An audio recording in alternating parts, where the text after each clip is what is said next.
Hello and welcome back to another review and recap for Survivor 50 in the hands of the fans. This week is for episode 9 where the celebrity twists are just relentless. And this one is somewhat controversial in the sense that it has divided some of the fans in that there's been a mixed bag online of people either loving it or they dislike it.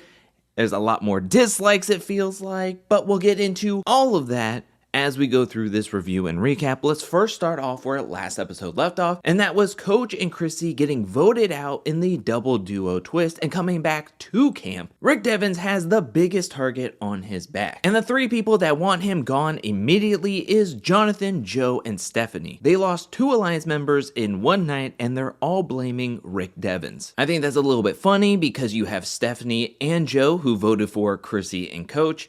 So essentially they voted out their own Alliance members, but it's all Rick Devens' fault. Somebody else who needs to do damage control with the Integrity Trio is Christian. Because while at Tribal Council, he said he was still going to vote for Rick Devens even though he found the idol, but lo and behold, he voted for Coach and Chrissy. So he talks with the trio and even offers up giving Jonathan his shot in the dark just to get back that connection, get back that trust that they had. And Jonathan is thinking, well, if I have that, maybe it'll be easier to vote out Christian. Christian kind of gets that vibe, but he's going to put that on the back burner for now. Is now putting together a plan to try to minimize the target on Rick's back and put it on somebody else. So during this conversation with Rick Devens, Cirie, and Christian flows out there that what if we can get the numbers on Jonathan or possibly blindside Ozzy? He's been floating back and forth between our alliance and the Integrity Trio, as well as he has an idol. We can either flush the idol or just blindside him fully. Cirie to Christian's face goes, okay, yeah, I gotta do some calculation of numbers, but we can come back on this. But inside, Cirie is like, I don't like Ozzy's name coming up whatsoever.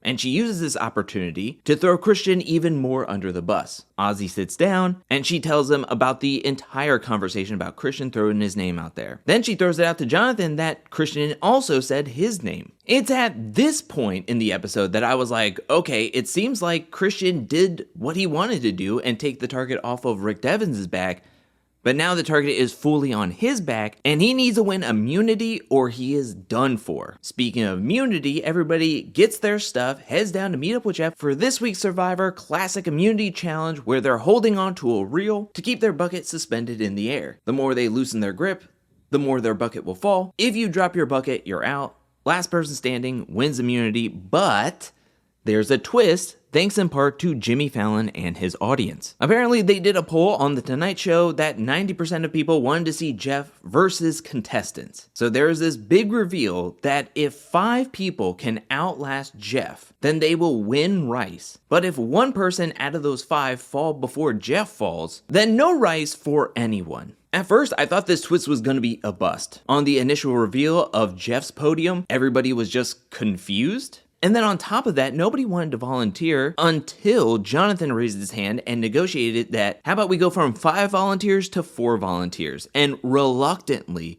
Jeff agrees because nobody outside of Jonathan, Joe, Tiffany, and Ozzy would volunteer to take on Jeff. Everybody else was silent. Jeff even waited there for a second, and then when nobody else raised their hand, he was like, all right, fine, 4.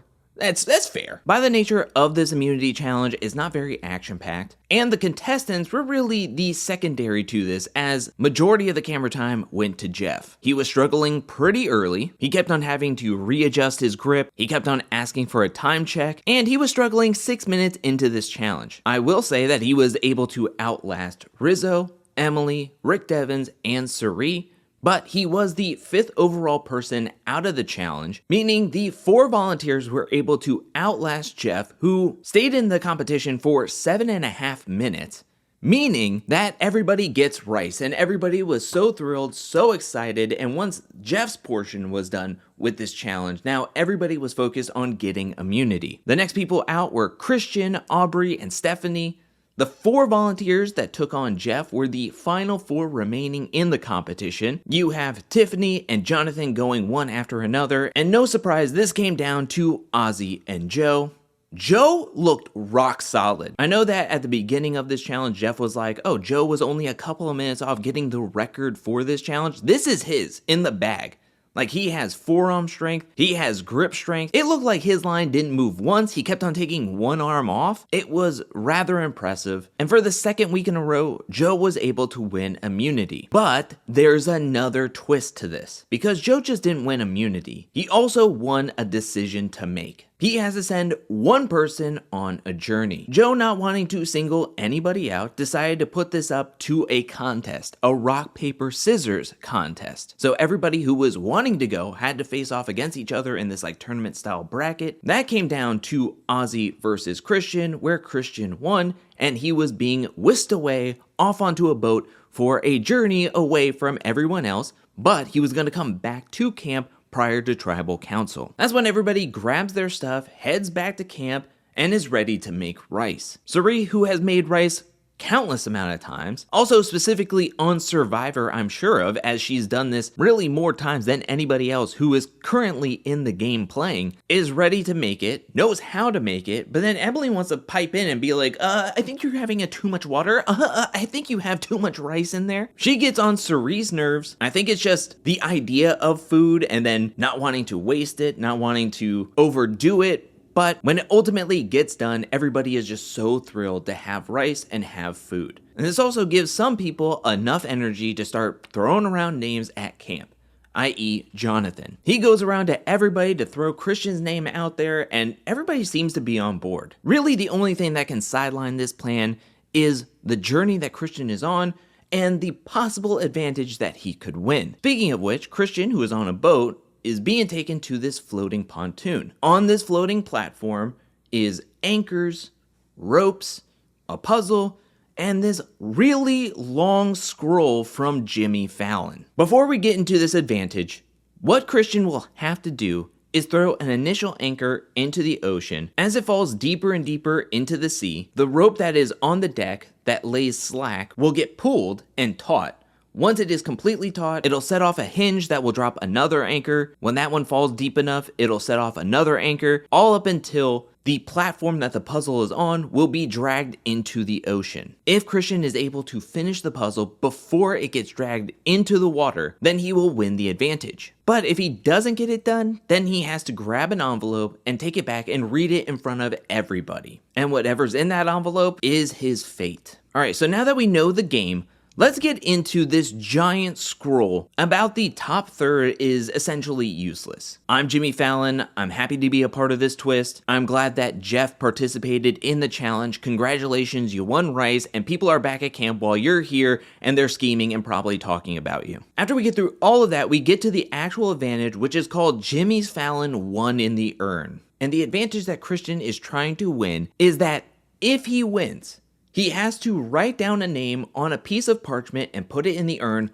right now. With the advantage coming later on that if he goes to tribal council and doesn't feel like he needs to use his vote, he doesn't have to use his vote. He can just keep it as an extra vote and then use it between now and the final 7. So to break this down, this Jimmy Fallon won in the urn, the positive aspect of this is essentially a modified extra vote but worse. Because if Christian wins this thing, he has to write somebody's name right now, hours before tribal council, without talking to anybody else, not knowing what's going on at camp, and he can't change the vote. So if he goes back to camp and there's a whole bunch of talking and all this other stuff, and targets change, somebody else throws somebody else under the bus and all this other stuff, and they have to split the votes because of a possible idol and everything, whatever Christian wrote, it just has to stay there. And then possibly maybe if he doesn't have to use it when we're in the final 11, that he can hold on to it and then use it later down the line. Whereas with an extra vote, you just get the parchment right then and right there, and you can use it whenever. You can vote for whoever you want on both pieces of paper after you've talked with everybody and all this other stuff. To me, that's not worth it. When you add in an advantage or anything like that, it should be better or looked at as better than something that's already been established in the game. And right now, an extra vote is much better than this one in the urn type of thing, even on the positive outlook of this advantage. It feels like the one thing that they really hone in on is, oh, there's a vote in the urn that nobody knows about when walking into camp. Nobody will know that it's in there. When using an extra vote, nobody knows it's in there, whether it's in there before tribal council or during tribal council. What are you on about? There's even a point on the parchment that says, That's what I'm talking about. You're talking nonsense, Jimmy. Really, all of that doesn't really matter because Christian doesn't complete the puzzle in time, and so he has to grab the envelope and take it back to camp and have to read it in front of everybody. He opens up the envelope and it reads, Christian has lost this twist and he will be the first person in Survivor history to vote for himself. What is the point of all of this? He loses it. Well, that stinks. Well, he doesn't lose his vote, he has to vote for himself. That stinks. Now he has to announce it to everybody that he's voting for himself. There is no strategy to this. He can't lie. He can't come up with a fun story. I think back to Ozzy at the beginning of this season where he's like, oh guys, I didn't get the pot, I didn't get the machete, oopsie. We had to play this game where we had to pick up 50 coconuts and he beat me. I think back to Stephanie being like, oh, I had to hold my arm up. And if I held it up for 30 minutes, I got to keep my vote. If I got to keep it up for an hour, then I would have got an extra vote or I would have lost my vote. What is the point in not allowing Christian to at least have some strategy to kind of flub or fluff this disadvantage / penalty for losing this one competition? And I'm not being this animated because I've talked positively about Christian in other review and recaps. If this was done to anybody on this season, I would be heated. The reward to punishment balance was so off in this one specific twist. It took everything out of his sail. He has one foot in the grave. He is a sitting duck at this point. And I'm going to break this down. Was Christian playing a flawless game?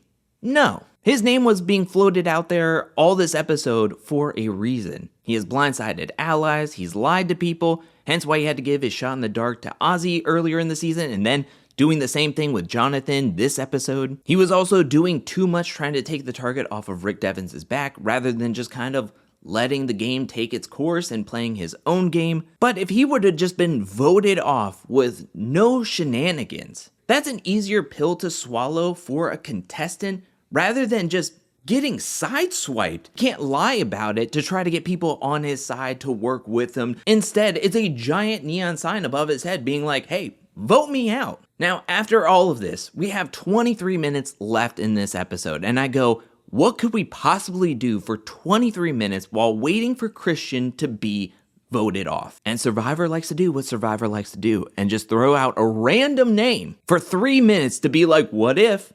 What if? I know 95% of the episode was us talking about Christian and Christian getting out of here, but what if Emily brought up Ozzy? People don't like Emily. What if it's Emily's turn to get out of here and the whole Christian thing was just total waste of time? Well, when you get to Tribal Council and Jeff reads the votes, there's 0 votes for Emily and Christian is eliminated. Whoa, who could have saw that coming? Especially after he announced, hey, I'm already voting for myself. If anybody wants to hop on that train, climb aboard, toot toot. Again, I want to make this clear. I am not frustrated about this twist because it had something specifically to do with Christian's game. I'm frustrated overall about how this all went down. That the advantage was a modified extra vote, but the absurdity of having to announce that you're voting for yourself in front of everybody. Would Christian have been voted off regardless? Probably, maybe. But this whole twist effectively took the strategy out of anything that Christian could do to try to save himself, whether it was lying, bluffing, all of that stuff. And on top of that, in the preview to next week, Mr. Beast is stopping by to hopefully be the last celebrity twist of this season. Let's just get it over with. We're at the final 10. Let's get these twists done, over with, out of the game, and let the final 9 just play Survivor. Please, I am begging you. So yeah, not my favorite episode.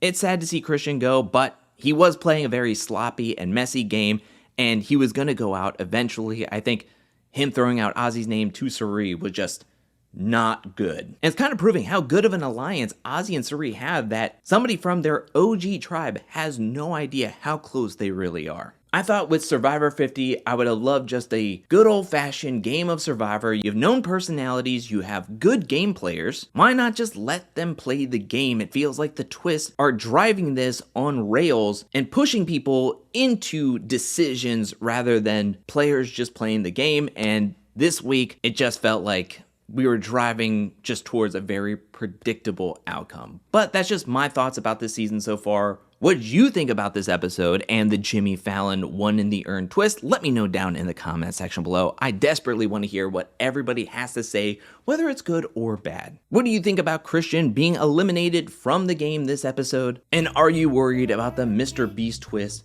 coming up next week? Let me know anything and everything you feel about this season down in the comment section below. I want to hear what you have to say. And I want to give a special shout out thank you to everyone who supports me over at patreon.com/angelcakevids.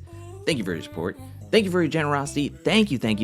And thank you to everyone who's watching this video up to this point. I'll be back really soon with more Survivor content, more challenge content, more content in general. But until then, peace.